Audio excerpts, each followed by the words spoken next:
Sosok Adrian Stoica yang kalahkan Putri Aryani. Pelatih anjing dan anjingnya Adrian Stoica and Hurricane diumumkan terpilih menjadi pemenang America's Got Talent 2023 atau musim ke-18. Pada posisi kedua ditempati pesulap Anna de Guzman. Juara ketiga adalah penari tersinkronisasi dari Prancis Murmuration. Juara keempat Putri Aryani dan juara kelima Ramadhani Brother. Tak banyak yang mengetahui latar belakang Adrian Stoica. Siapa sosoknya yang kalahkan Putri Aryani? Melansir dari laman NBC, Adrian Stoica merupakan pelatih anjing dan performer asal Italia yang mengabadikan hidupnya pada seni pelatih anjing. Kecintaannya pada trik melatih anjing tak mengenal batas. Pria 45 tahun itu memiliki rekam jejak yang luar biasa sebagai pelatih anjing.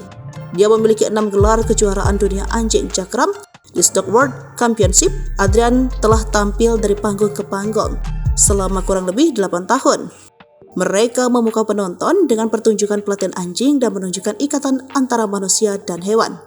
Pada tahun 2017, Adrian berhasil mencapai semifinal pada ajang Italia's Got Talent. Kemudian pada tahun 2018 hingga 2022, dia ikut bersaing di Romania's Got Talent.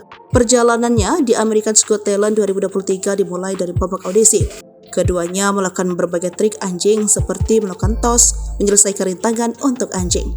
Pada audisi, ia juga bisa berdiri dengan kaki belakang, duduk di atas kaki Adrian, dan menarik rak pakaiannya hingga melompat ke atas sesuai instruksi Adrian. Penampilan itu mendapat 4 yes dari juri. Kemudian pada babak semifinal, Adrian menunjukkan sandiwara yang bercerita tengah membantu Adrian di kebun. Hurricane bisa menggantikan lagu di radio yang ada, kemudian memutar selang hingga Adrian jatuh dan menumpahkan ember sampah. Hurricane juga melakukan aksi melompat dan berguling. Penampilan itu membuat penonton tertawa dan bertepuk tangan atas aksi Hurricane. Pada babak final AGT 2023, Adrian Stoica dan Hurricane menampilkan pertunjukan dengan Hurricane berpura-pura menjadi seorang sutradara. Hurricane memilih kostum untuk Adrian, mengarahkan gayanya hingga meminta juri Sofia Vergara untuk maju.